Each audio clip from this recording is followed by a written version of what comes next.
So there's a few points that go into, educating, especially the next generation and anybody on good credit practices and also, again, good spending practices, right? When it comes to credit, the first thing I would say is the majority of young people that I speak to, when I ask them about credit and their feelings on credit, they don't really understand the credit system. So they don't understand what good, responsible credit management looks like. A lot of the time, credit is available to people at the age of 18. So you have university students or college students that are getting access to tons of money when they haven't been used to it before.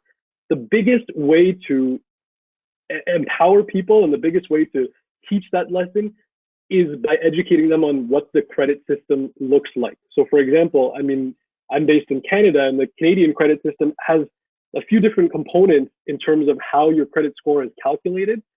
If you educate somebody on what exactly they need to do to maintain that, they generally will feel a lot better about putting that into practice. And I'll give you a perfect example.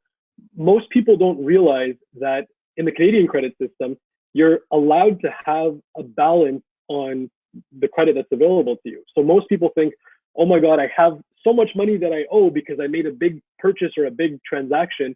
So I'm so overwhelmed by this that I don't even want to make any payments on it until I get the money.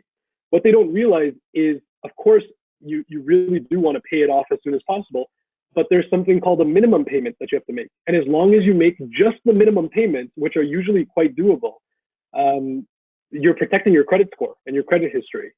So in a situation like that, the individual might be so overwhelmed at the thought of the debt that they have that they put it out of sight, out of mind. So keeping it at the forefront and realizing, again, educating themselves on the system that's in place, what they can do to protect their credit, may make it a lot more attainable in their mind to do so. And that usually works.